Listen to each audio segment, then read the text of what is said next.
we're going to be spending, like I made mention, we're going to be spending the next hour here on a little bit of PowerShell being used in the hacking world. And I thought I better at least let you know who you're dealing with here. My name is Dwayne Anderson, one of the security consultant and instructors with Mile 2.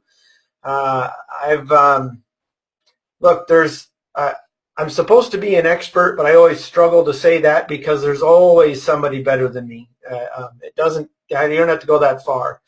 I have been in the industry for quite a while, and I do travel the globe. I've actually offered training and or consulting in 35 different countries around the globe, so I have quite a bit of global experience there. And I'm going to share a little bit about some of the experiences as we go through here, some of the things that I do see out there in the world. And I've worked with anything from large governments to banks to small businesses. So I've got a wide range of everything in between. Some are really, really good and fun, and others aren't so much good and fun. It just kind of depends upon. All right, so I do spend a lot of my time in virtualization and cloud. Now, why does that matter? Well, it doesn't matter a whole lot other than the fact that I just wanted you guys to know that a fair bit of my experience is going to be off of virtual machines, good, bad, or otherwise. So we're all good there. Okay. So what are we covering, and why does it matter?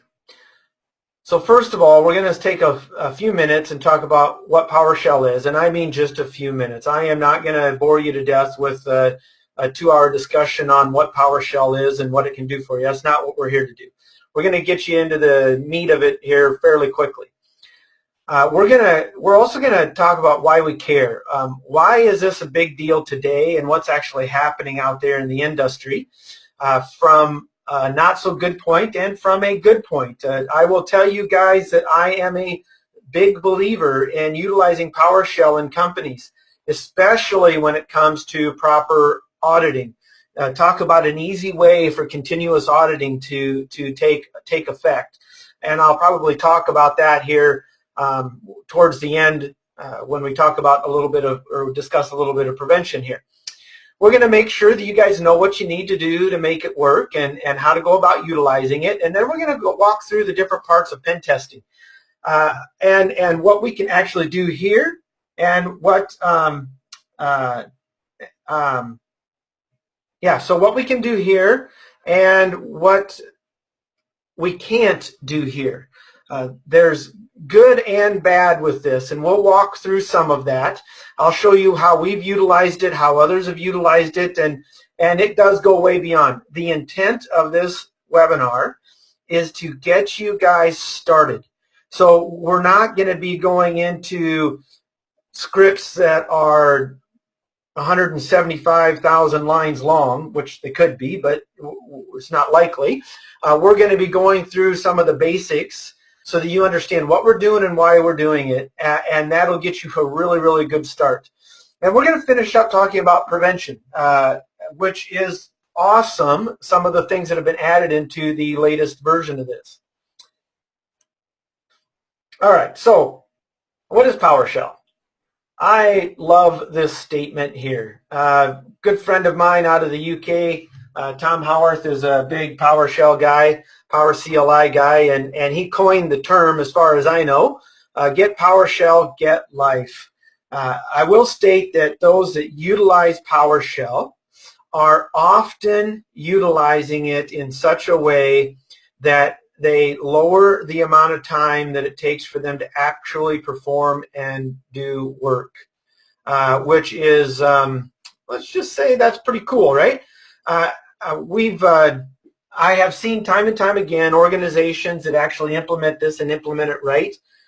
You can have time to go golfing, you can have time to go fishing, well, whatever your hobby is, rather than spending 24/7 at the shop.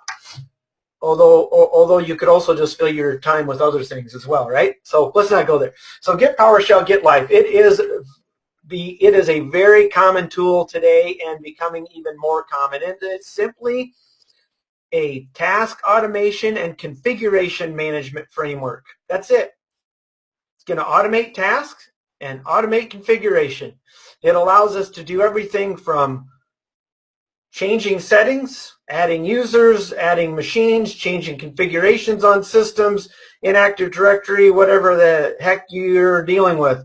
I utilize Power CLI all the time when configuring VMware virtualization, VMware vSphere. I love that tool. It really saves me a ton of time. I use scripts for many of those components. So this goes way beyond just a Microsoft product. There are a lot of other tools, and it's interesting to take note that this was made open source and cross-platform just last year. So we're going to continue to see this expand. Good and bad, right? Continue to see this expand, both good and bad. Okay, so why do we care? I could have went to a lot of different reports. I just decided to grab the Unified Threat Report from Carbon Black. There's a lot of good organizations out there. Carbon Black is one of many. And they had seen in last year, 2016, 38% of the incidents reported by their partners had utilized PowerShell. That is fairly significant. This is not 5%, 10%. We're talking 38% of the reported incidents, so who knows about the unreported, had made use of PowerShell. Very interesting. So during those investigations, 68% of the companies responding partners encountered PowerShell. Almost a third reported getting no security alerts before the investigation of incidents related to scripting language. Yes, that's a typo. I like to point out my typos. That's supposed to say language. It's all good. So the cool thing here, right? No security alerts. Well, why is that? Well, we think about PowerShell, right? PowerShell is an authorized API, an authorized service, an authorized process that works with many of these different operating systems. And if an organization is utilizing them, any user on the system can make use of PowerShell in whatever manner is allowed by the organization or the firm. We'll talk about some of the good and bad related to that. So it's not likely you're going to get very many security alerts unless you have a high level of security related to the use of PowerShell, which is not common. Very few people even know some of the new capabilities with PowerShell version 5. So we're getting there, right? We're getting there, but no security alerts, very common. And we're going to walk through just a basic scenario. I'm going to talk about where and what and all that kind of good stuff. So the majority of attacks, 87%, were related to click fraud. Fake antivirus programs and ransomware, but social engineering techniques are still the favorite language. 87% click fraud, social engineering. Geez, you've never heard that before, have you? Nope, something new today, right? I'm just kidding. So again, common items related to these attacks. And so once we get on a system, regardless of the user's privileges, if PowerShell is being used in the environment, the user will be able to utilize it. So keep that in mind, okay? All right, so how do we make it work? First of all, PowerShell is already part of the Windows OS. We're going to be spending our time here. I've got an entire hacking environment set up in our totally awesome cyber range. I think it's totally awesome. It's a fun place to go to be able to hack and be safe. All of these systems are isolated. They do have internet access, but they're isolated. The only place they go is to the outside world and back in. And then they can, of course, pick on each other all they want. Now, we're going to be spending our time. I've got a Windows 10 VM that we're going to be utilizing. Windows 10 has PowerShell built into it, right? And then I'm actually, to the dismay of one of my colleagues, I'm actually going to be doing a bunch of enumeration information gathering out of this Active Directory that we have set up for most of our classes. Now that's just what we're going to be doing, and then we're going to make use of Kali Linux towards the end if we have time. If not, I'll just walk through exactly what I'm doing. We'll see how the time goes, because I talk a lot. All right, so I'm going to show you guys. We're going to be making use of Windows PowerShell, and you know, I'm going to just click here and just type PowerShell. Now, Windows 10, Windows 8.1 comes with Windows PowerShell, both the 32-bit and the 64-bit, and PowerShell ISE. Now, I like PowerShell ISE only because I can run multiple different programs all in one. I'm not a big guy making use of functions. I'll talk about that later on. You can write your own little program script as a function that you can run from command line, you know, with a dot, backslash, and away you go. I think that's right. I always get the backslash and forward slash mixed up, but you know, once you make a mistake once, you figure it out. So that's where we're going to be spending our time here as we go through this. So it's all built in. That's always good, right? We love the fact that it's built in. You need a user account. Now, one of the things that's a little dangerous about PowerShell, in my opinion, is that you do not have to have administrative rights to make use of PowerShell. A user can make use of PowerShell if it is set up to work. Now, there's going to be restrictions on PowerShell based upon whatever security, if any, security mechanisms you have in place, and we'll finish up talking a little bit about them at the end of the session. Now, this is important. So if me as a hacker is going to make use of any scripts, we're going to need to either utilize remote signed or unrestricted. And we'll go through, I've got that in the next slide, but I'm just going to talk a little bit about that. There is, you can allow none, no scripting. You can allow all signed scripts, meaning they're going to be signed based upon a certificate or a signature mechanism that you guys utilize. You can use remote sign, meaning that they can be scripts that are signed by any place that can be verified. Now, that's also dangerous if the systems have internet access, because I can sign my own scripts and have them be validated and verified by my own CA. So as a hacker, that's not a big deal. But I most commonly see companies that are utilizing PowerShell. They utilize the unrestricted scripts, and it's real simple. Individuals that love and use PowerShell are constantly improving the scripts, are constantly changing the scripts, adding new ones. It is a real pain in the backside to go through the signing process on every single little change you make inside of a script. So I don't see it limited very often.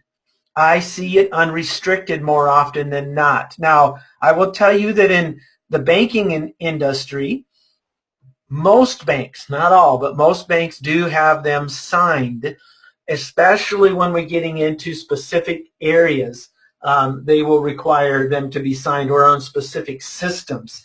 Now, the thing is that some people might say, well, we're not going to allow unsigned scripts to run or unrestricted scripts to run against particular systems. So we're going to reduce that. And that is a benefit. That will help some, but that is not the common. That is not the norm because of the difficulty or the time it takes. It's not that it's really hard. It just takes time to go through that signature process. Now, an administrator does have to set that up. You have to have administrative rights in order to set it up for a remote signed or unrestricted. And that's normally done. We, as a hacker, we wouldn't have to worry about that anyways. That's already done and set up and part of the entire process or system. So it's all good. They would also need to add the remote server administration tools. Now, That is only true if we want to make use of some of the items that I am going to demonstrate today. There are pre-built modules already installed, but many of them take administrative rights to run.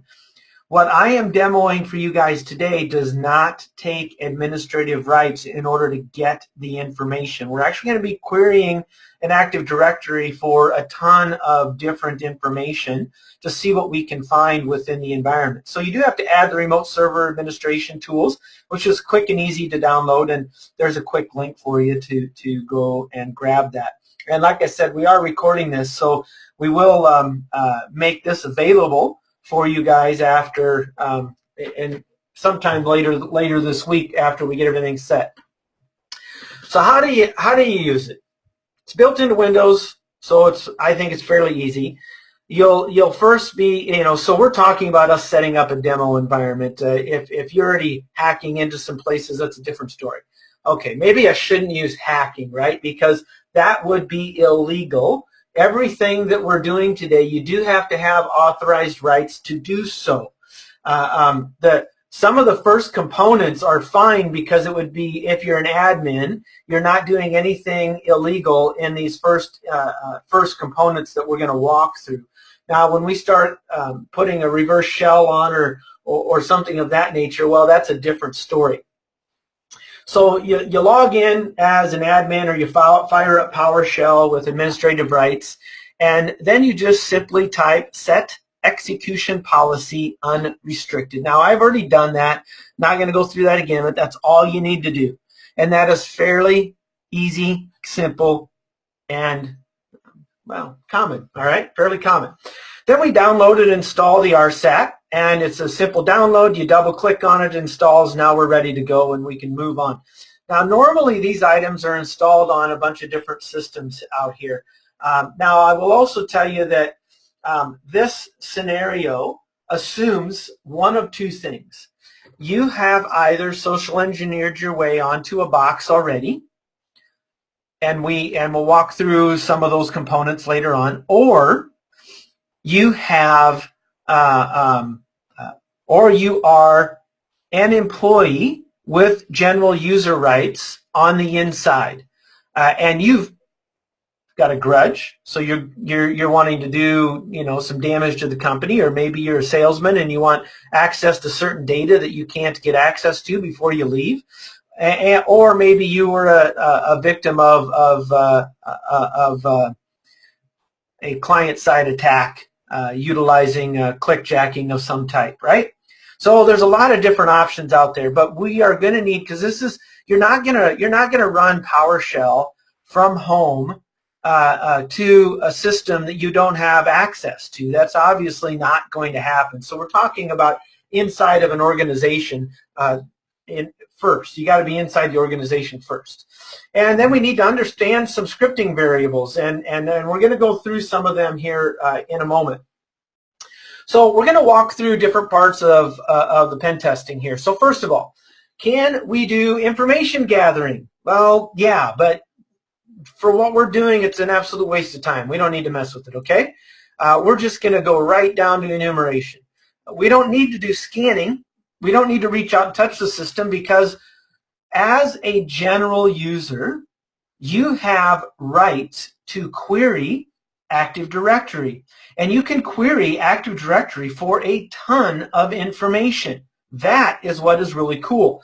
So we're going to be spending our time on enumeration. We're going to demo a simple attack that, as an insider, is actually pretty darn easy to do. And we'll discuss leaving a backdoor. If I get to demoing it, we will. Otherwise, I'll at least explain it. And we'll clear some event logs for the fun of it and all that kind of good stuff, right? So, are we having fun yet? So we're going to go through and do some enumeration.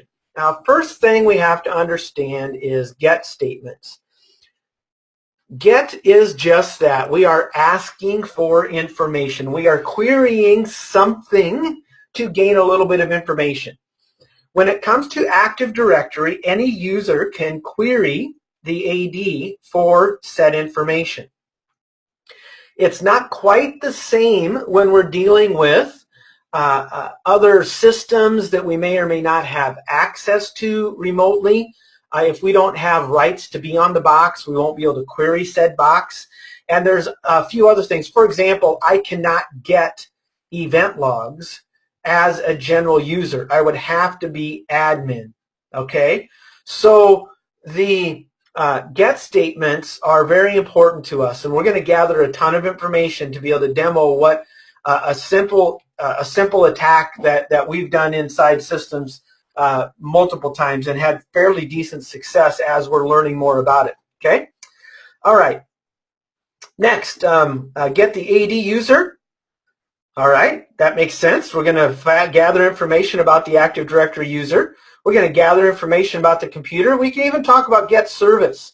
Now, get service does require you to be an admin. All right, so we do have to be an admin in order to make that one happen. So before we even start getting the service, we've got to figure out how we can become an admin. All right, so what I want to do here is roll you guys through a few different options as we are and explain what's going on so you can kind of see what we can and cannot do here. All right, so I'm in my Windows 10 and I want to point out two things. I have two different Windows PowerShell ISC items open. This one, as you can see in the upper left here, is being ran as an administrator.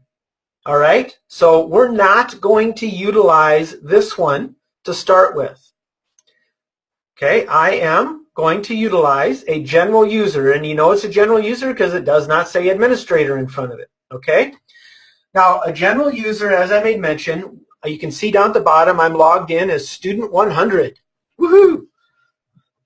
So I'm the 100th most important person in the company today, which is sad because there's only 10 of us.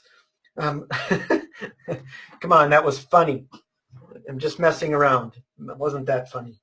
All right, so what we're going to do here is I got some different scenarios that I've laid out, and yes, I did just make it easy on myself by making it so I can copy and paste here, and I could just run the whole thing. This is a scripting tool, so I could just run all of these. I could comment some of them out and do what I needed to. We're going to start with getting user details, and that's what my plan is to kind of dig through this.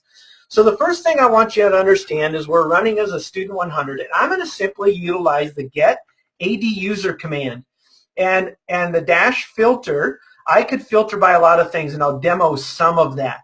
But we're going to get all of the details for every, well, not all the details, that's not true. We're going to actually get all users, and it'll return just a few details back here. So I'm going to press enter here, and I'm going to let it finish, and then we'll go take a look at what I've done here. So this bottom one, let's just look at this. So we can see the distinguished name for an account that's not mine, right? We can see that this is enabled.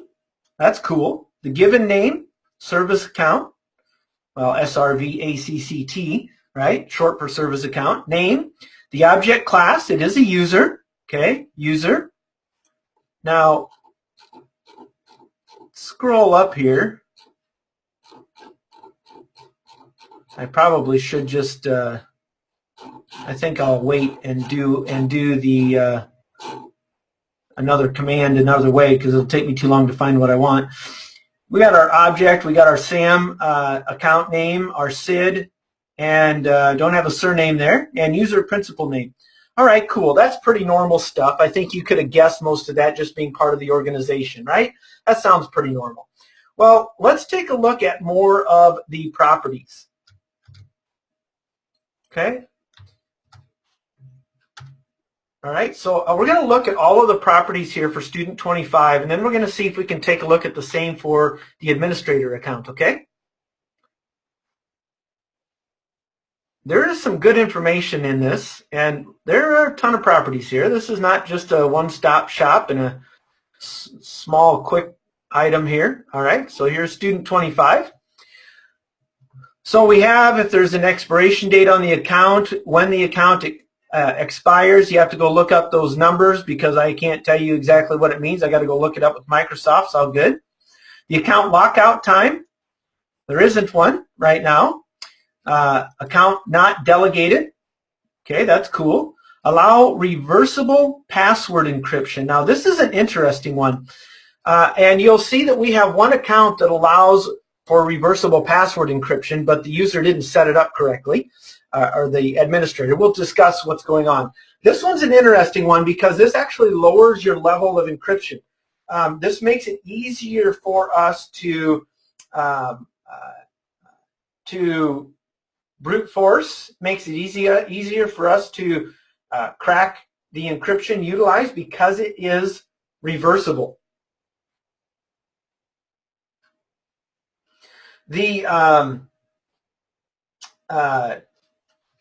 So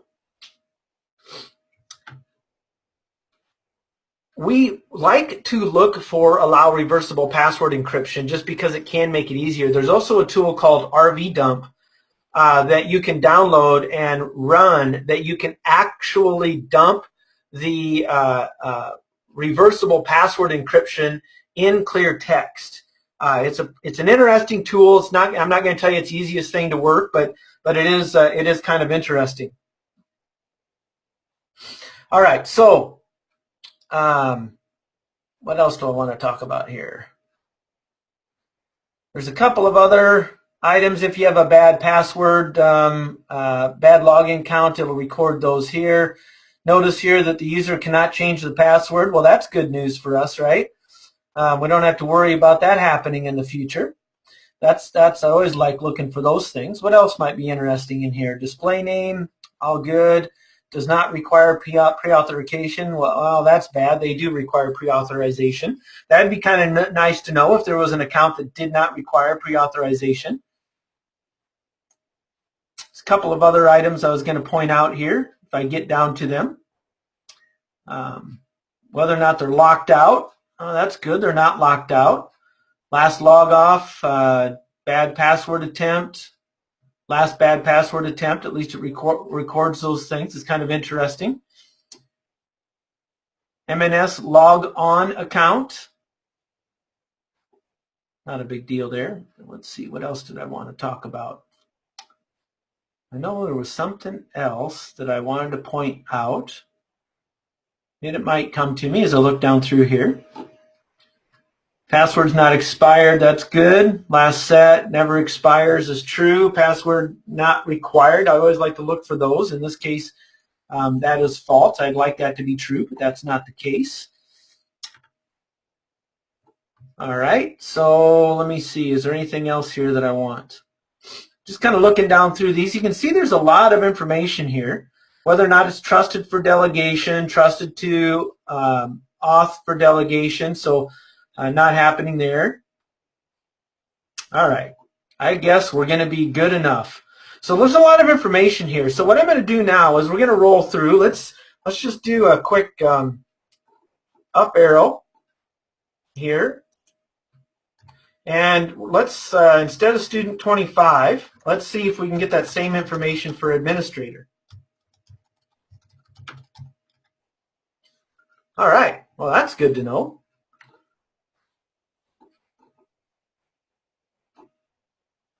User certificate, well, that might be useful. Yeah, you want to be able to do some certificate injection, fake yourself as the user. That might be very useful for us. Let me see here. So you can see it's all the same details as to what we had seen before. Which is good, right? I know what I wanted to look for. Just looking to see if it's trusted for delegation. It is not. Now, we can also just do a simple one. Instead of getting all the properties, we can just get the basic items for the administrator here. So we can see that it's enabled. It's still a user, yeah? SAM account name. So what we're getting at here is that even though I'm a normal user, I just gathered quite a bit of information related to, related to those components. Now,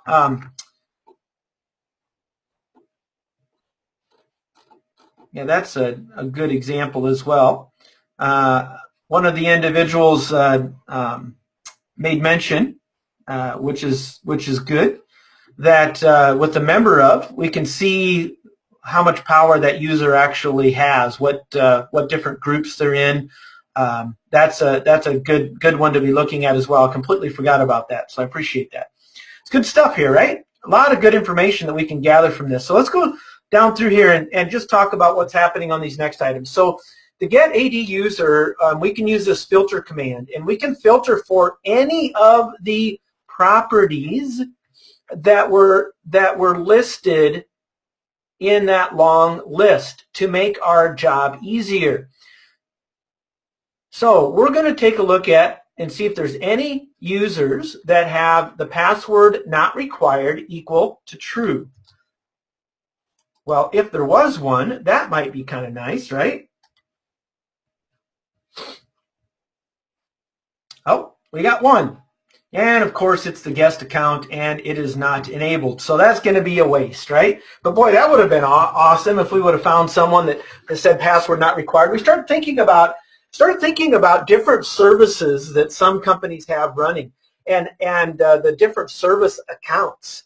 There are organizations that have service accounts that do not require a password due to the particular application that they have running. Usually they're a little older in nature, but it is the case and could possibly be the case. So we do want to look for that, and look how hard it was for me as a normal user to go find that particular system.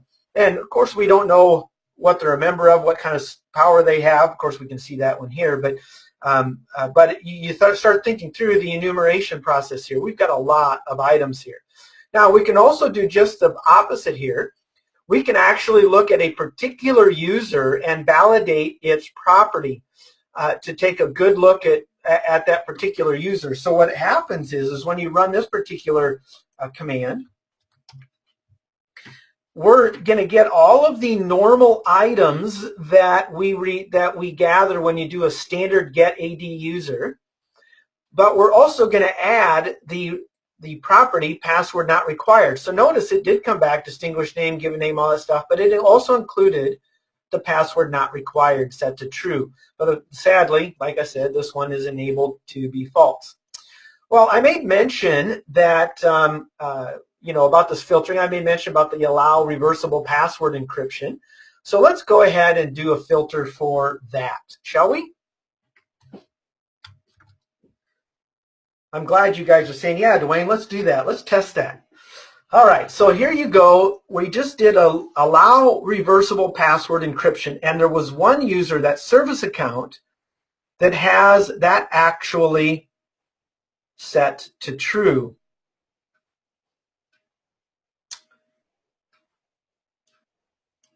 Now, that's interesting. Usually, I just did a filter for it. Sorry, I did a filter for it. I was thinking about this bottom one here when it would actually pop that up. So that account must have the allow, because that's all we did is filter for it. So now I'm going to validate it utilizing this other one where we're actually searching for that particular property, and that's at the top, and that's set to true. So that's interesting, which means that this could be weaker authentication. Now, in order to verify or validate that, let's go see what the domain password policy is, and then I'll explain some of the various components here related to it. I'm just going to do a quick get domain password policy. Now, I want you to keep in mind that if there was more than one domain, we can connect to and provide specific domains in here. We only have one domain set up, so we're sticking with that one and utilizing it. But if there was more than one group, if you have custom password policies on particular groups, we can query that as well. That's not set up in this environment, so that's why we're sticking with what we have here. Okay, so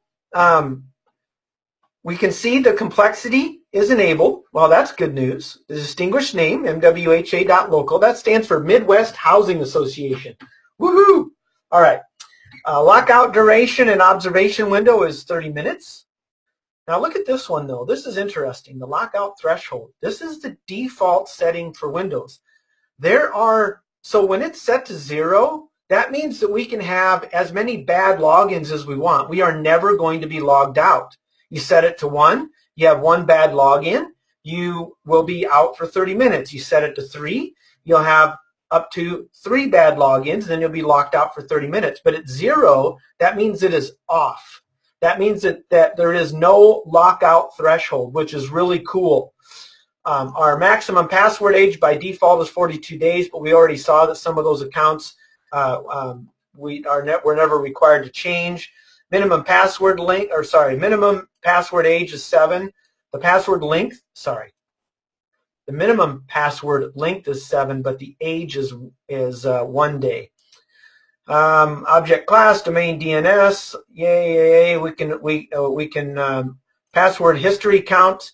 They keep 24, but since we never changed it, it doesn't matter. But the bottom one, notice here, reversible encryption enabled. It is set to false. Now, in order for that user to actually work and function, he needs to fall under a password policy that would also be set to true. So usually when companies are making use of that, they will have a separate OU just for those users, and they'll have a custom domain password policy for that OU, for that organizational unit. And then that would be set to true, and then when you set the user to true, then it is saved. And I'm sharing that information because when you go to gather some passwords, when we go to enumerate some of these items, we could actually get that in clear text if it was set to allow reversible encryption, but that's not the case. So now, here is the key behind this, okay? Here is the key behind this. The reason that I think this is so dangerous is when we know the lockout threshold. This is important. Okay, lockout threshold and lockout time. I want you to stop for a minute and we're going to walk through. I'm going to go to get some OS details, and we're going to walk through doing some dictionary attacks. But I want you to keep in mind, even if you had this set to 3, I am going to try 2 passwords, and I'm going to put a wait in my script, and I'm going to wait for 30 minutes. I'm going to try 2 more passwords. I'm going to wait for 30 minutes. I'm going to try 2 more. You see what I'm getting at? Regardless of what this is set at, we can run a script for a long time and try to guess the password. We know the password minimum password length, and if we have any idea about the organization and its people, the bigger the company, the more likely you're going to find some passwords. Right? Just use the top 100 passwords. You will find somebody utilizing them. I can almost guarantee it. We do every time.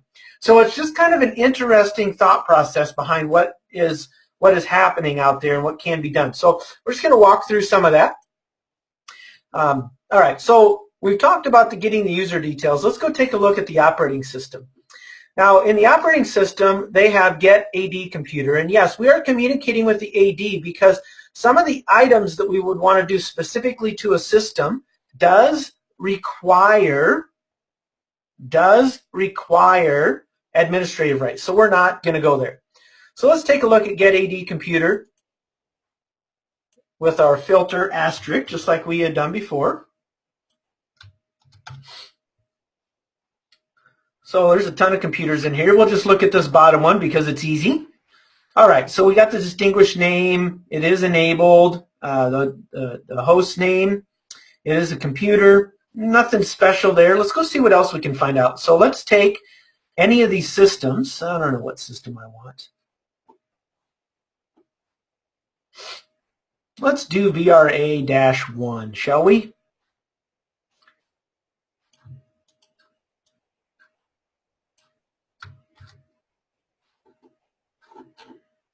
And as long as I type right, we'll be good, right? Let's come over here and let's VRA-1. Remember, this is Windows, so it is not case sensitive. If we were working in Linux, it would be. So let's see what we find. So here's VRA1, and this is all the information that is actually in the Active Directory. All right, so I'll scroll down here. There's a couple of things talking about enumeration yeah. All right, so cannot change password. Oh, that's good. We can change our password, our common name. Here's our, I can never say it. Anyways, that name, I don't know why I struggle to say that. Sometimes I can get it spit out and other times I can't. It's all good. Our distinguished name, it's all good. Well, look at this. We got an IP address. Hey, that's cool. So here's our IPv4 address. If we were making use of IPv6, that would be listed there as well. Obviously, we're not. Last login. Cool. Lockout, login. Object category. So here is our operating system. So this is a SLES operating system. This happens to be VRA1. This happens to actually be a vCloud or a vRealize implementation. They're running on a SLES OS. The service pack is unknown. The operating system version is 11, so that's good to know. Primary group ID. Lots of good information here, don't you agree? We've got quite a bit of information. Now, let's just talk about hack-in systems here and what we're going to want to look for. So this next item, I'm going to go ahead and first paste it in here, and then we'll talk through this. So we're going to gather every VM. We're going to gather every property. And then we're going to list this in a format. So that's a pipe command. We're going to pipe it to a format table. And we're pulling out the name, operating system service pack, and operating system version. And that is what we're going to take a look at. Scroll over here. And we're going to tell it to wrap and auto space so that we actually get to see everything. Because if you don't put the -auto in there, it'll cut it off at, I don't remember how many bytes it is, it'll cut it off and you won't be able to read everything. So we want to be able to read everything. So let's see what we can gather here. How hard is our information gathering today? Woohoo! All right, so there you go. We'll scroll up so you can see what it looks like from the top. Did I wake you guys up? Well, hopefully. Well, you better not be sleeping on me. All right, so, and as you can see, this is fun and time-consuming. We got a whole lot of systems here. So we've got our name, we've got our operating system. If the operating system service pack is listed, so this tells me that somebody, I'll blame myself on this one, has not updated our Active Directory since the original install. That's probably not a good thing. We don't have any service packs there. Operating system version 6.3 9600. Now that is really good information. Wouldn't you agree? Now if I'm working as an insider, gathering this information is fairly easy to give to someone that's more skilled. Or they'll, okay, now that I know what you guys have in there, here's what you need to do to crack into it to gather that information. Right? So you can roll down through here and see a ton of good information. MWHA, MPT. Oh, that was a interesting one. So we got a couple of multi-point server 2012 premium. That's kind of cool. Windows 7 Enterprise. A couple of SLES. There's some unknowns. So they couldn't, the ESXi hosts don't register the proper information. But that's interesting because it does say likewise open 6.2. Now that is interesting. So because I'm a virtualization guy, I know that that means that this is version 6 update 2 that's installed on that particular ESXi host. So that's kind of cool. So even though it doesn't tell me, I just did some enumeration there, and I could go gather more information if I needed to. So you scroll down through and see all this. Now that's kind of cool. Now let's just say that you and I are going to say, well, we want to actually go right in and look at the 2012 servers. So what we're going to do now is we're going to simply do our filter for operating system equals to Windows Server 2012 R2 Data Center, and we're looking for properties, all of those properties that we had listed before, but we're only looking for that particular operating system. So there we go. Here's all those systems that have that unique operating system. Well, you know what? That's not quite enough because I need IP addresses.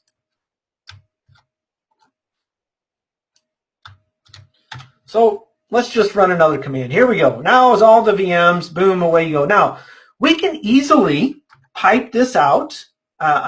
You can easily pipe this out to a file, right? So we could pipe this out to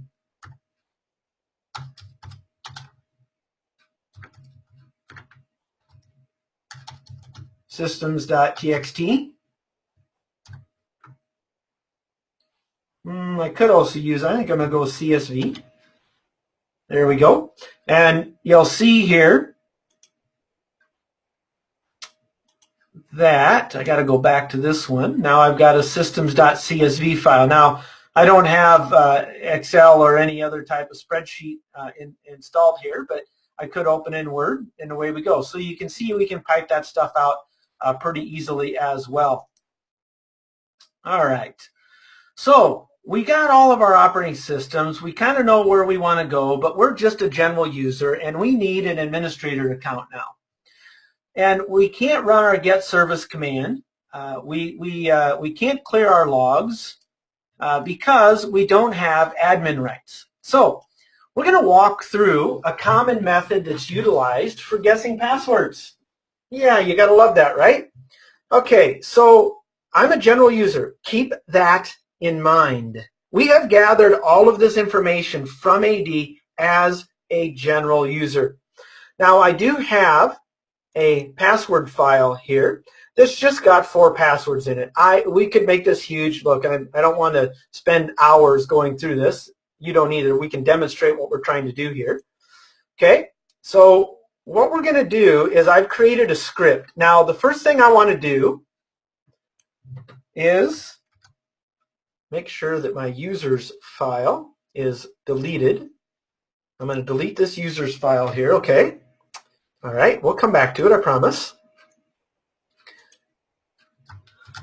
We're going to get the AD user, just like we had done before, dash filter, asterisk, and we're going to select the name, and that's it.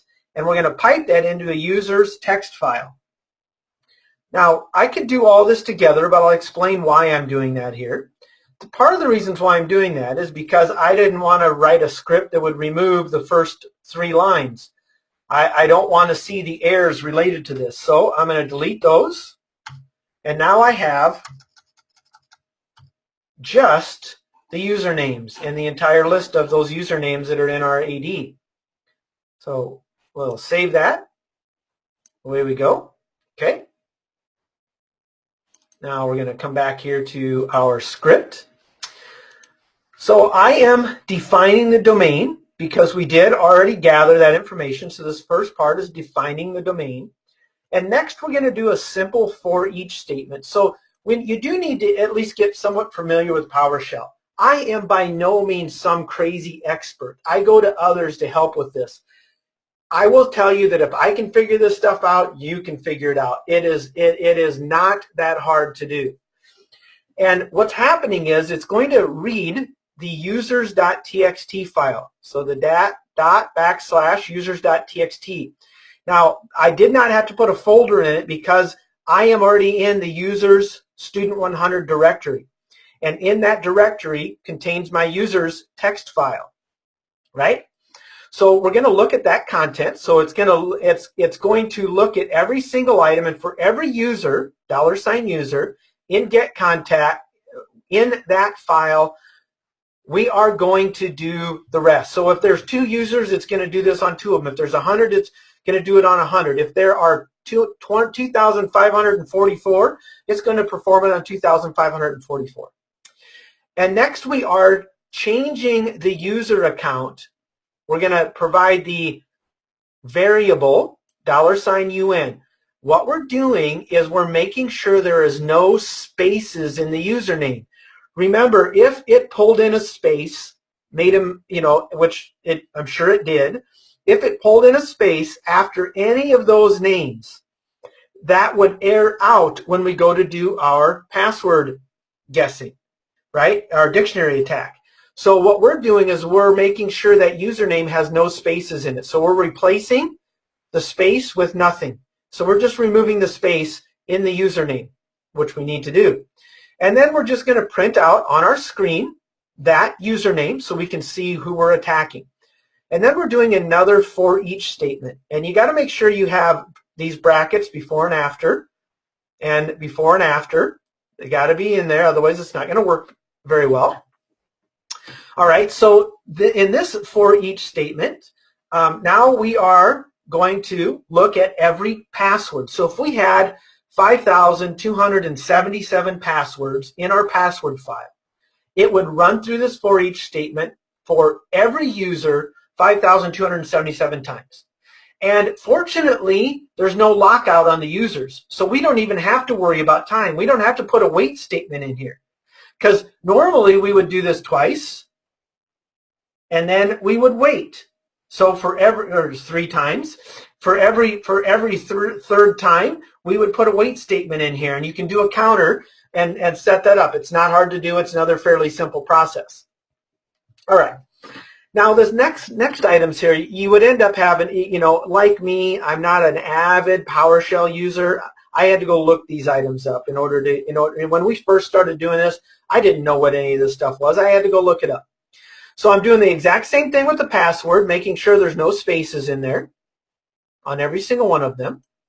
And then we are defining the system directory service account management context type as domain. We're going to be utilizing the domain for our account management context type.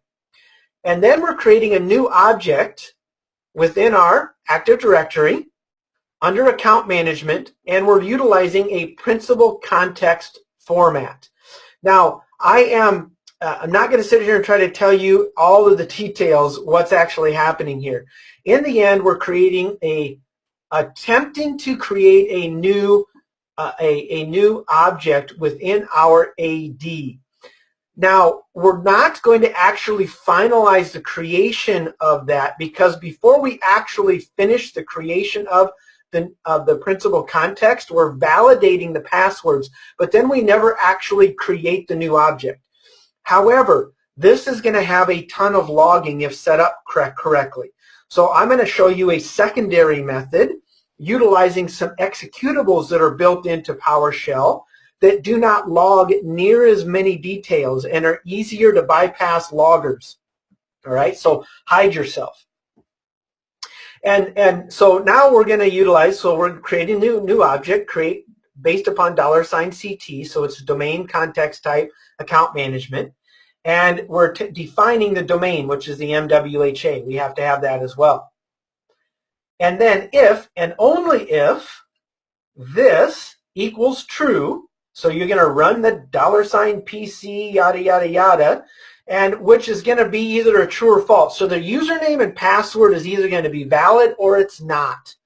And what I've done is I've created a simple if statement. If it's true, tell me it's true. Otherwise, don't do anything. That's all that I'm doing here, all right? So you got all that, right? Let's see what happens. And of course, we know what we're doing because we have it in our account, but just to show you here. So, woohoo, we're testing every single account with all of the passwords in our password file, and only those accounts that have the password, that we have the correct password, does it respond. So now we know all of the different accounts and the user accounts and passwords. And one of the ones that's interesting is this one here, the administrator account. We now know the admin account. Woohoo! Yes, this is a it's a pen testing environment, so of course it's an easy password. All I'm getting at is that if you know your people well enough, you can build a good dictionary file. There's a lot of good dictionary files out there. When you run this in an environment, it is very likely you're going to find some account passwords. Not all. Of course, you're not going to find all. You'll find some. The larger the environment, the more passwords you'll find. It's really interesting how positive this can work. And I just did all of this as a normal user. Now, isn't that cool? Woohoo! Now, and if you're not logging or monitoring everything that's going on within PowerShell, monitoring for that, you're not going to even know this is happening. All right, now another script for guessing passwords is utilizing the DS query, a domain services query executable that is built into PowerShell, built into the operating system, comes with the RSAT commands. And this is a slightly different way of gathering the information from Active Directory. These executables are designed specifically to do a ton of different information for us related to gathering, changing, editing, whatever it is we want to do within AD. Now, this was actually designed before the AD commands I just demonstrated. Administrators have been utilizing these for quite some time.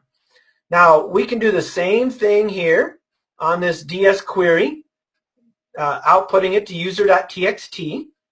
Now, I'm going to go and delete my user.txt file now. Well, that's users. What did I name this one? No, still the same thing. So just going to delete that so I don't have any issues.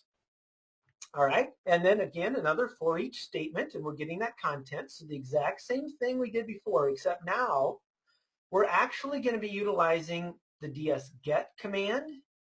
The ds-get command is slightly different. So when,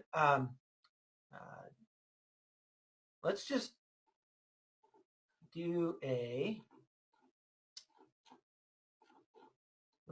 quick ds-get, and we'll just use user, administrator. Okay. Because, now why did that just fail? I was just going to try to do a simple, oh wait a minute.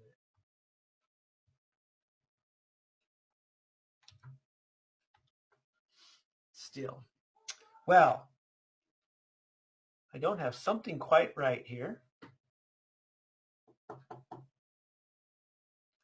Don't you hate when that happens? Oh, I know. Need to tell it what I'm actually, did I type administrator right? Still don't have something right. Well, maybe I'll just run the command and make it show you. I went through all of this before and now my mind went blank on me. So typical components. That's the script run.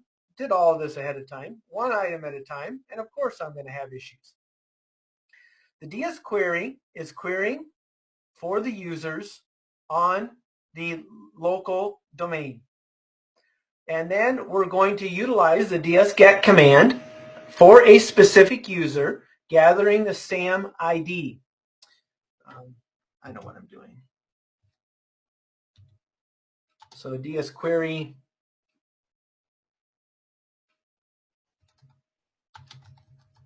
Well, let's just do it this way. So here is with the DS query, the command, that you're going to get all of these lengthy FQDNs. So this is what I've done wrong. I forgot about that.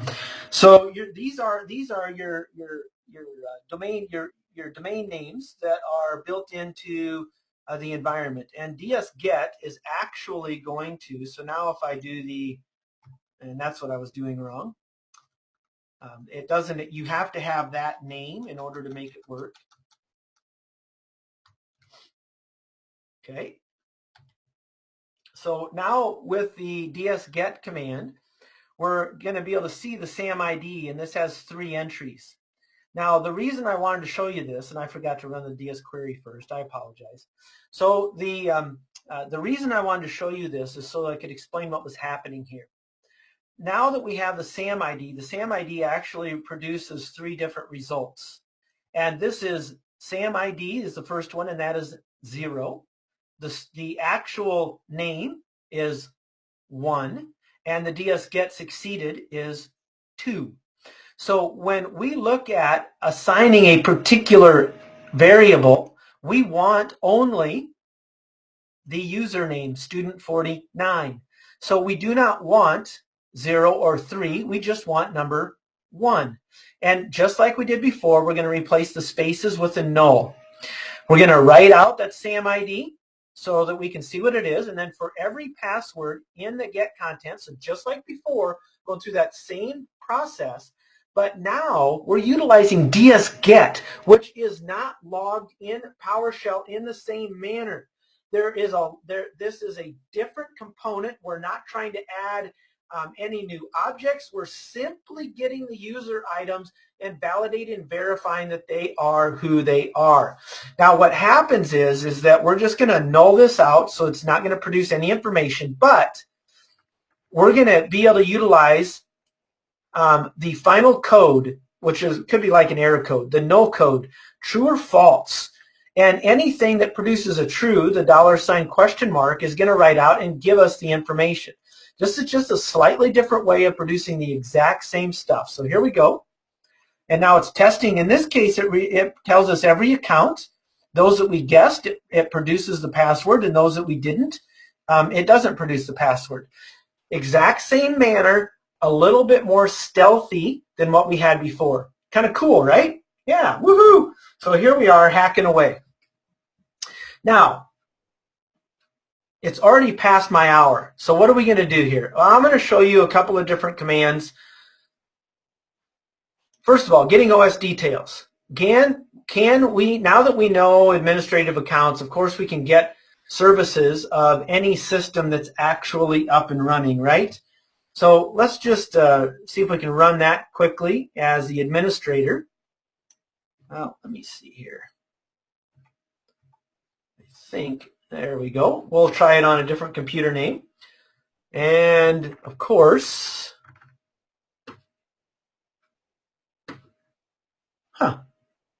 well, that's interesting. That computer might not. I just ran this. Not kidding. I just ran this a few hours ago to gather those services as administrators. So that's interesting that we don't have that information. Huh.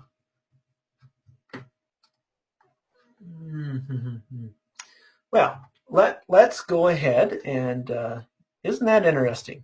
So maybe I need to open this again as a try to get the event log for that system. See, it's not allowing us to run it all of a sudden. So I am going to actually close this off, and we're going to open a new one as administrator.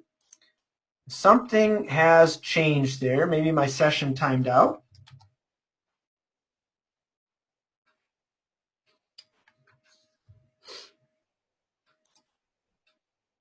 So we'll go ahead and do that, because remember, we do know the administrative username and password.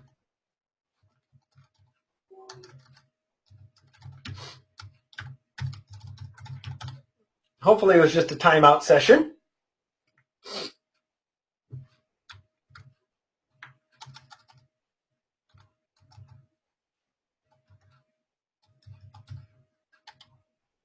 There we go. It was just a timeout issue. All right, so here we can see all of the services that are running on this particular system.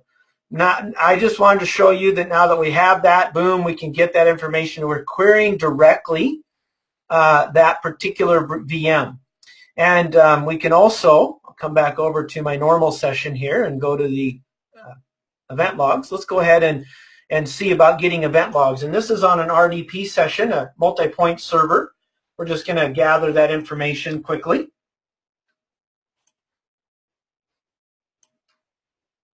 All right. And we're looking at the newest 10. So here's the newest 10 security logs that have been in there in that particular time. So we take a look at at the time frame here, June 27th, 10:04, 10:04, 10:03. So we've got that understanding. Now we're going to actually pull back and grab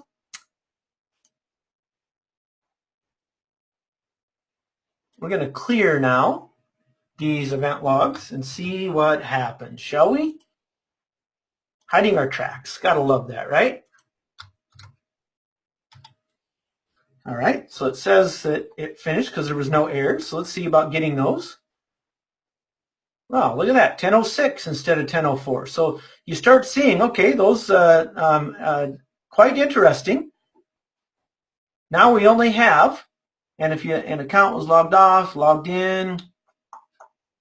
So we can see that things have changed a little bit here, and the only logs on there are the latest, newest logs related to what we had just performed here. So, and we could go back and mess around with that. All I'm saying is that this allows us to do it because we're administrators. We had to get to an administrative session. Now, I don't have time to show you everything here, but I do want to walk through setting up a persistent backdoor.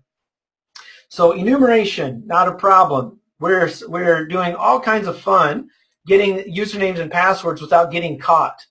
Now, leaving a backdoor, built into Kali is a little known set of tools called PowerSploit. And what PowerSploit allows us to do, now we do have to have access to a system. And here's what I want you guys to be thinking about. So when we find user accounts associated with particular systems that have RDP enabled on them. Now we can RDP to that system. Usually that's a concern. We RDP to that system, and now once on that system, we can set up a permanent or persistent backdoor via PowerShell. Now, what we're trying to do here is leverage an unauthorized user of PowerShell to inject in memory a backdoor attempting to bypass antivirus. Now, I'm going to show you guys the PowerSploit. PowerSploit is available in GitHub from PowerShell Mafia. They have antivirus bypass, code execution, exfiltration, setting up persistent systems. In other words, what will happen is you can actually migrate to a service that runs all the time and embed a DLL that will run with that service every time the system's either logged on to or turned on. So we get that particular component. Sometimes we can escalate our privileges there as well, and there's some additional reconnaissance that can be done.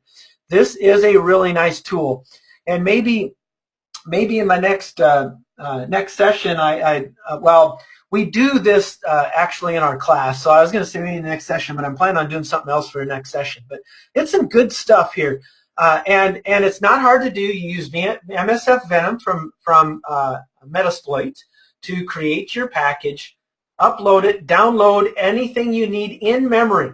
So we're running in memory, which can bypass antivirus.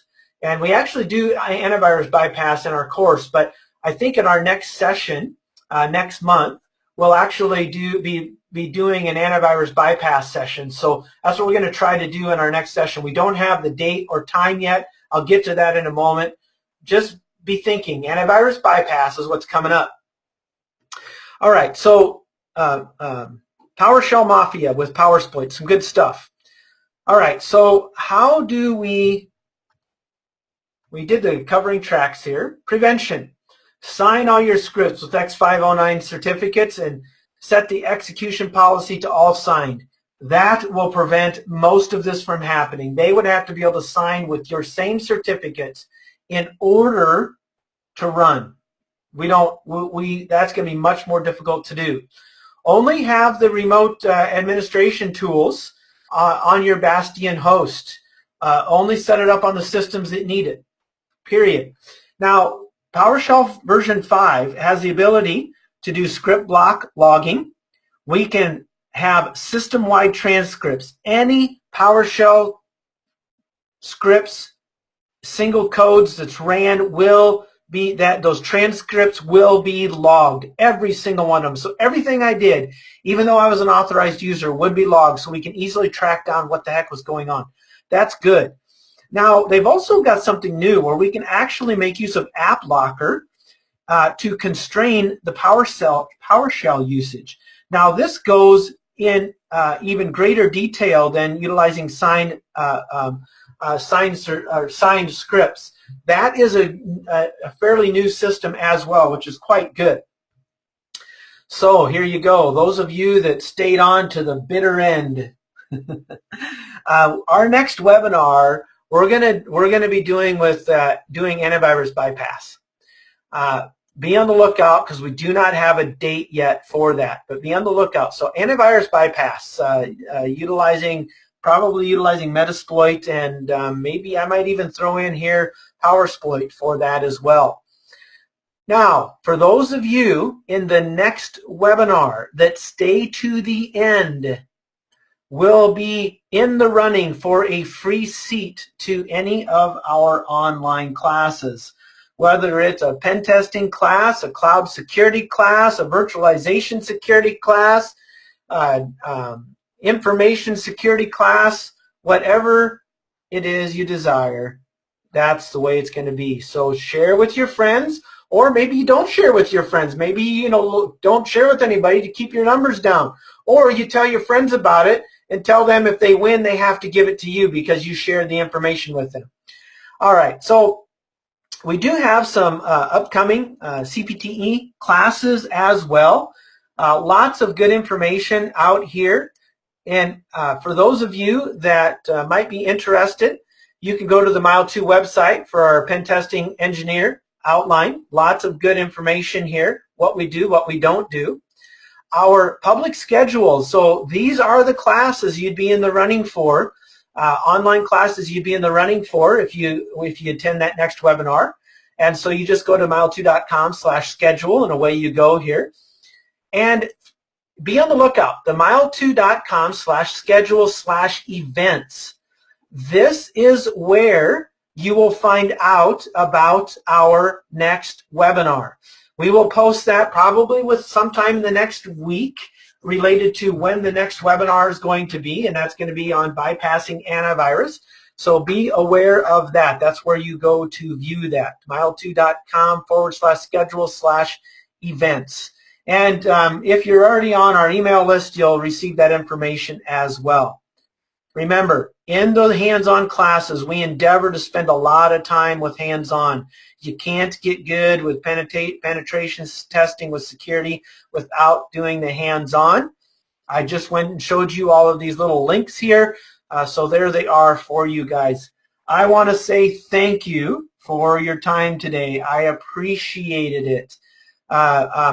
This is recorded, so everything that we've done will be available via our website and or YouTube at a later time, so that you can go through, practice, spend time, get good at enumeration with PowerShell as a general user.